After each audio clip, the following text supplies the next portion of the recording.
I have a headache today, and I feel like it's from watching the Cardinals. More like the Fraudinals. Or maybe it's from spending hours and hours grinding this program for cards that I'm probably not really gonna use past today's video. Or maybe it's from my brain trying to figure out why they would give us a set 1 pack 2 weeks before we can't even use set 1 cards anymore. Don't get me wrong, I love that they did this, but I got the base round in my pack. And I just think it would have been better to have more of these 2 weeks into the season rather than 2 weeks before the season ends and we can't use set 1 cards anymore. Also, they're gonna have a London series program, right? There's this free pack in the shop with some 95s like Dylan Carlson, and I know that this 99 Ian Happ just dropped, but how about a free 99 Ian Happ from a London series program? Wait a second, Kyle Tucker boosts all future stars? Is this how it was yesterday? I guess I didn't really notice because you get him at 120 points. I feel like it'd be better to get the captains maybe as the first 2 cards of the program rather than some of the last. For the gameplay today, I'm playing the Switch It Up event, and I'm at 15 wins, still trying to decide if I want to get all the way to 40 so I don't have to buy Kerry Wood. First game of the video, I'm going with this Bobby Miller on the mound. We're facing Michael Kopech, home team, so we get a pitch first. For the Future Star Series program, I started with the moments, and I wrote it down. I kept track. The moments took me about 45 minutes. And then as our perfect game disappears, Dominguez gets to field the ball for the first time for me and on the channel, but took about 45 minutes for the moments, and then I moved on to the showdown. That was the very next thing I did for the Future Stars program, and I think the showdown took me about 25 or 30 minutes. So for just the moments and the showdown, that was what, like an hour 15 minutes for me. And then just to get the rest of the program done, I just played the event and tried to get all the parallel XP missions done, which I think I got pretty much all of them done. I want to say there was a repeatable one for just total XP, and I didn't keep track of how long it took me to play all those event games, but I probably played about 20. I definitely didn't win all 15 that I played, and it probably went a bit slower by trying to get the parallel XP done during the events rather than playing versus CPU. But the one reason that I played the event rather than grinding it out versus CPU to maybe get the parallel XP a bit faster was for every event win, you get 1 point in the program. So I got 15 extra points by playing the event and earning my parallel XP that way. And I know a lot of people loved Bobby Miller's Future Star card. I want to say that was last year. Now, he only allows 1 in this inning, and he was doing pretty good for me when I used him to get his parallel XP, but I didn't do that great with him last year or whenever it was that a lot of people did. He always got shelled when I tried to use him. But it's also similar with the 99 Randy Johnson. After a month or 2 into the game, even though I still couldn't hit 99 Randy, I just sucked using him on the mound. As our leadoff hitter today, we have Jason Dominguez. Haven't used him yet. He's the final reward in the program. My first at bat with Jason Dominguez, and we miss him, man. Am I pronouncing his name correctly? Is his first name just like Jason? But if I would have had that PCI on the ball, I think he would have been 1 for 1 with 1 home run. Batting second, we have this Bo Naylor as our catcher, and this card has been doing so well for me. His swing feels amazing. I loved Bo Naylor's swing when I was grinding out this event. I'm not loving what we just did there. I got to try to start a 2-out rally. Batting third, we've got this Royce Lewis. All these stats you're seeing with cards have come from me playing this event. Was that a 3-pitch inning? If he threw 3 pitches, it was. I wasn't sure if the outfielder would catch that one. Royce Lewis out there doing me a little bit dirty. I also really liked Valera's swing. George Valera, who's up to bat right now, just the way he loads, it was kind of satisfying to track a pitch coming in, him doing that little wind up, whatever you want to call it, that weight load right there. And it just felt really nice with his swing. Wait. My second baseman, is that the guy who just robbed me in right field? Is he good at every position? And that is a scoreless inning for Bobby Miller. Nearly out of energy. 3 outs, 3 ground outs. Leading off for us in the bottom of the second. My cleanup hitter today is going to be this Colt Keith. He's been pretty good too. A lot of these lefties really have. There we go. That's more like it, man. I just needed to focus, and we get a nice little perfect swing.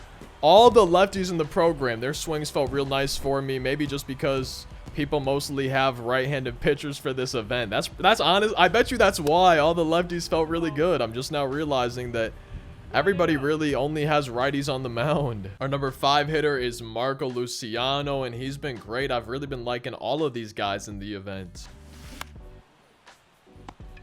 I'm not too happy with that, but I mean, the pitch was right on the corner. I have not hit as many homers as I did with the WBC Kyle Tucker, but this one's pretty good too. I was hoping I would hit a home run with Kyle Tucker. Now we just need to start a 2-out rally, score at least one more run so we can try to close it out in the top of the 3rd inning. We don't want to have to hit again. Our DH today is Noelvi Marte. He's probably been my lowest batting average. I'm not sure if I have watched a single pitch. I want to say I've swung at everything, but all of these pitches have been right around the strike zone. We're tied at 1. Gonna try to keep it tied at 1 going to the bottom of the 3rd. Oh no. I'm happy that's not a home run. I don't think we're gonna be able to get there. No, almost made an extravagant, fantastic, wonderful diving play, but we were just a hair behind it.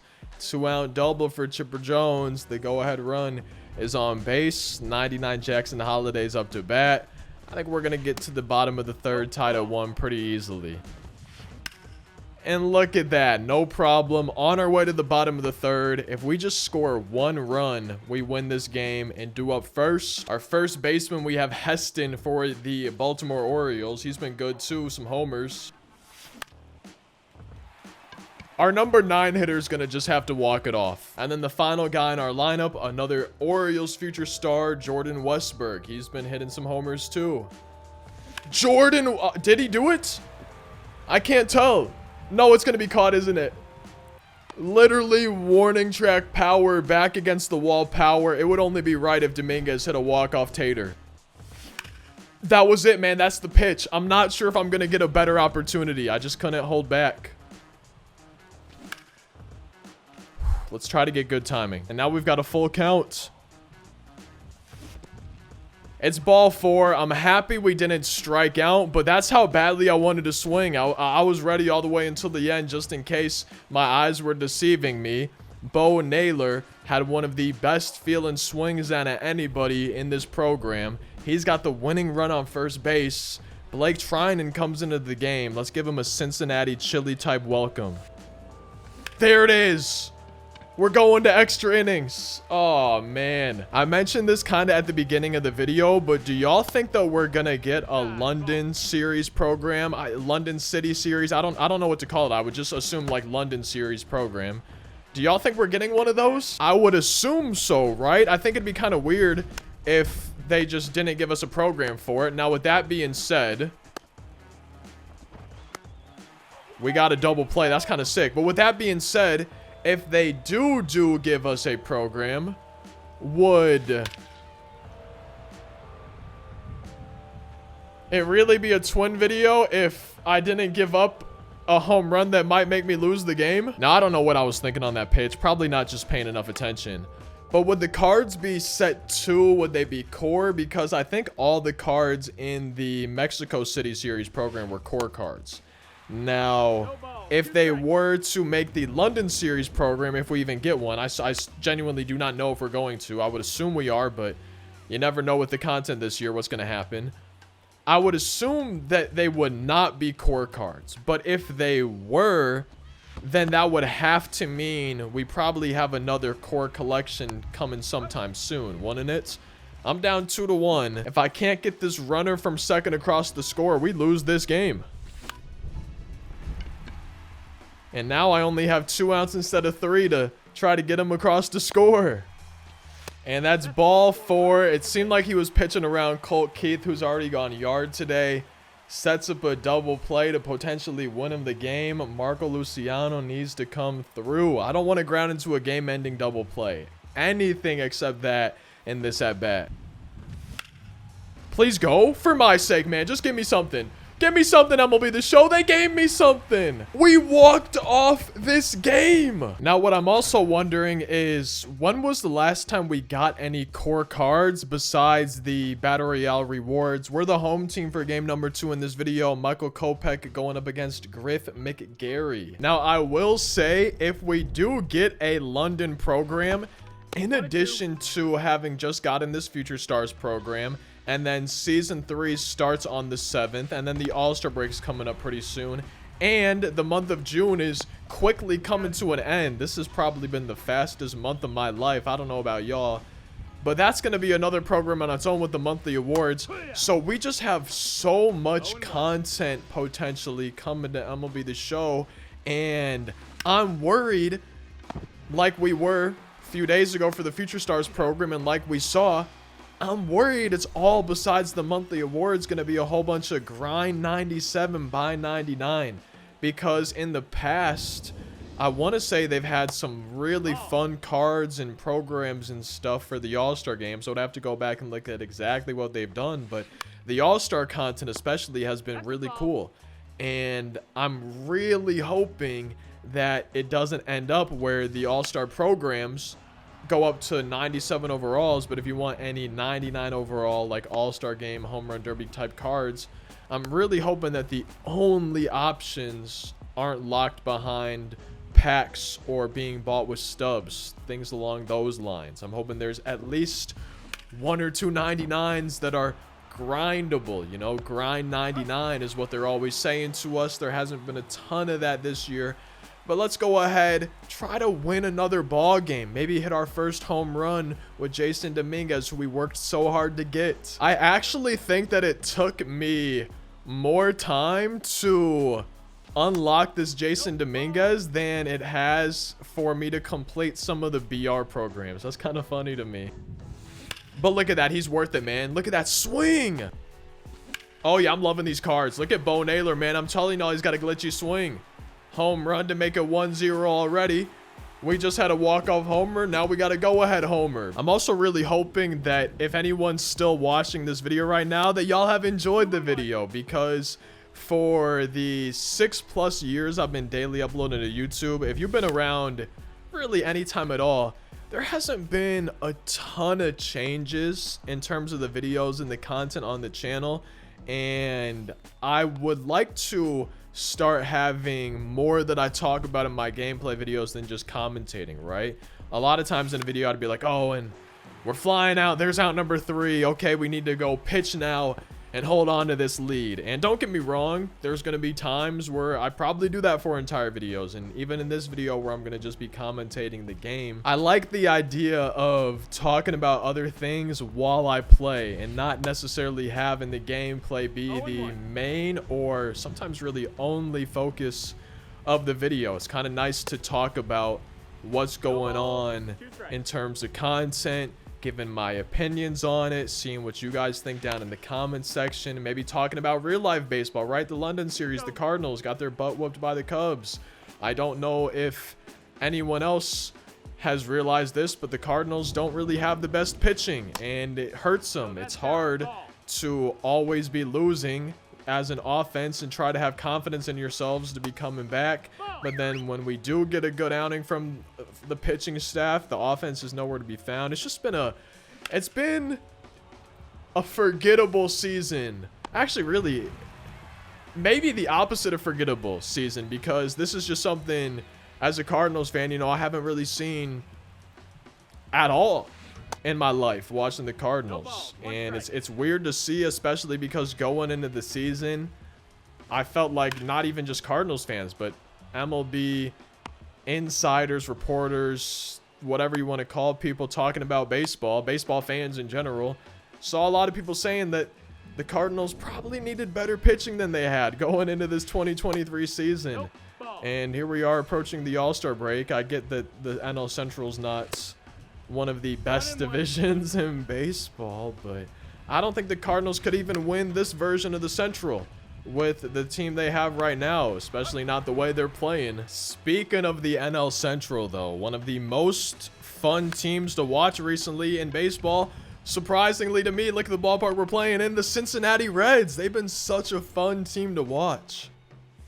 And I'm not gonna lie, I mean, I don't lie ever. Someone brought that up in a comment saying they thought it was kind of funny, and I don't know why. It's just like one of those things I'm in the habit of saying is I'm not gonna lie. But I'm not gonna lie, man, this ballpark's been playing pretty well for me. I've been liking Great American Ballpark. It hasn't been too pitcher friendly, and it hasn't been too hitter friendly. It's been a nice little in between. I don't like that though. Also, maybe an unpopular opinion, but one of the more fun players for me to watch and see highlights of this year is Luis Arraez. It's fun seeing somebody hit for that high of an average, and then literally just now on Twitter, what made me think of him is he hit, I think, maybe his 3rd homer of the year, did a nice bat flip, and it's cool to see a guy hitting for such a high average in the major leagues. We just don't really see that too often anymore. Or I guess I should say, because we never see anybody hit for 400. There's still a lot of season left, but batting averages, I feel like above 300 sometimes seem to be hard to come by nowadays in Major League Baseball. You also don't see complete games too often anymore, which is something I always really like seeing, especially a complete game shutout. One of those quick ones, Sandy Alcantara comes to mind. Michael Kopech at the moment is going for a complete game shutout, but I think this is going to be his last batter. He's completely out of energy, and if I hang one of these pitches and give up a home run, the game's tied. So you best believe I'm going with a 100-mile-an-hour fastball. Perfect release, and it's strike 3. 97, blowing him away. I hope I am blowing you guys away with the content. I hope y'all enjoyed the video. Drop a like, subscribe for daily uploads. I'll see y'all in tomorrow's daily upload. Maybe a pack opening. There's even one on screen right here, or another video on the channel you might like. I'll see you in tomorrow's daily upload. Thank you guys for watching. Hope you have a great day. Peace.